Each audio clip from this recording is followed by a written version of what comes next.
right, it's time to debate on kid-friendly TV channels. You bet. Let's just do this thing. Okay, let's just settle this. Cartoon Network peaked in the 2000s.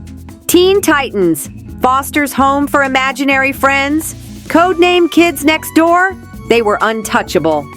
Okay, so we're just gonna ignore how Adventure Time and Regular Show completely reinvented animation in the 2010s? CN literally matured with its audience.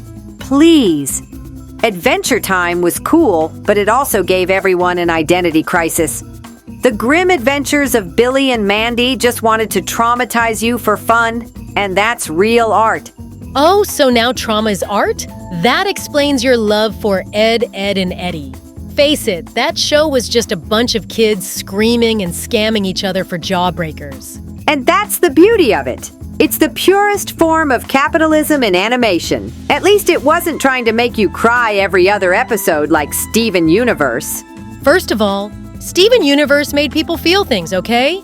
It had lore, character growth, actual gay representation. CN got brave. Yeah, brave enough to cancel Symbionic Titan after one season. Don't talk to me about CN being brave when they abandoned that masterpiece. Okay, fair, that was a war crime. But at least they gave us the amazing world of Gumball. That show is meta, chaotic, and British. It's everything I aspire to be.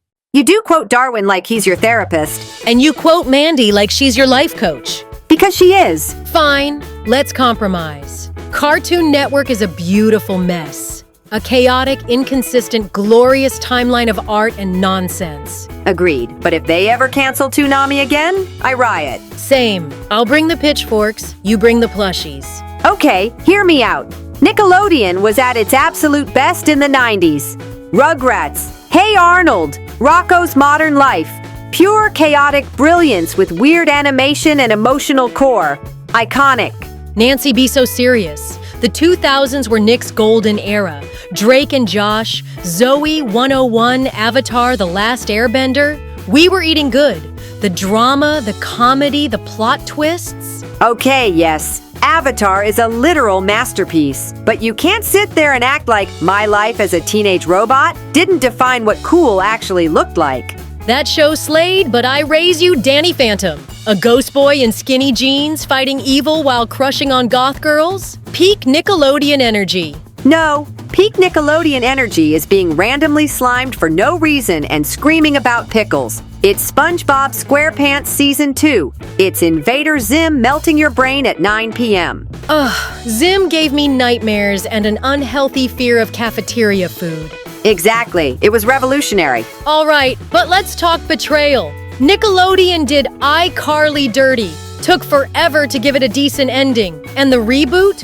Where is Sam? Where is the energy? Oh, please. That's your betrayal?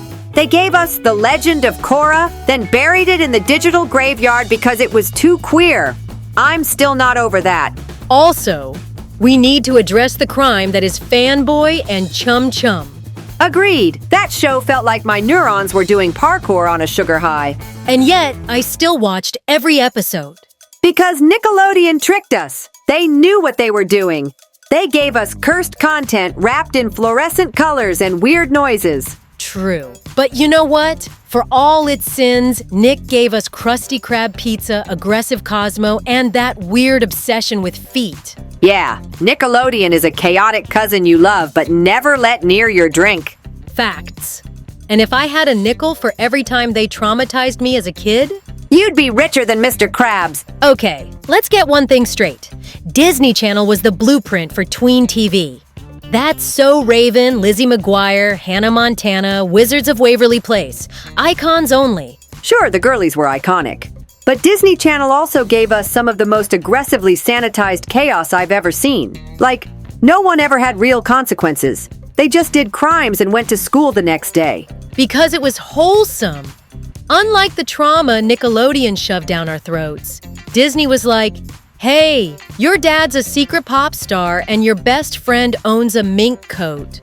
Wanna sing about it? Yeah, and somehow that made sense?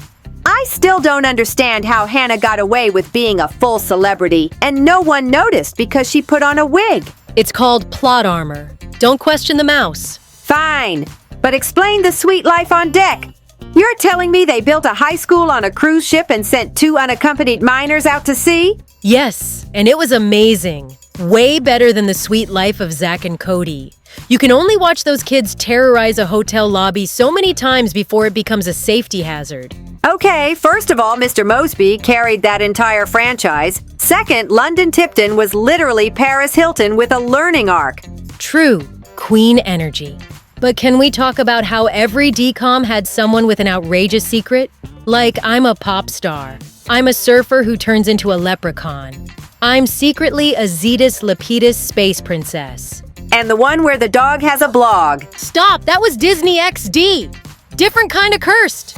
Still counts. Also, don't act like we weren't all obsessed with Kim Possible. Girl was out here saving the world with a naked mole rat while dealing with midterms. Shigo was the blueprint for every baddie I've ever aspired to be. Exactly. Disney Channel knew how to serve looks, vibes, and unrealistic expectations of teen success. And don't even get me started on the musical numbers. Camp Rock, High School Musical, Lemonade Mouth, bangers only. I wanted to be in a love triangle with a guitar.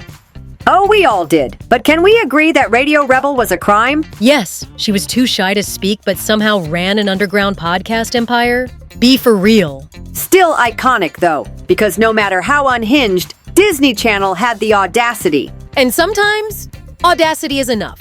Should we end off now? Of course. Well, anyway, guys, I guess that's it for the debate video. Likes, comments, and subscriptions are always appreciated, and I'll catch you all next time.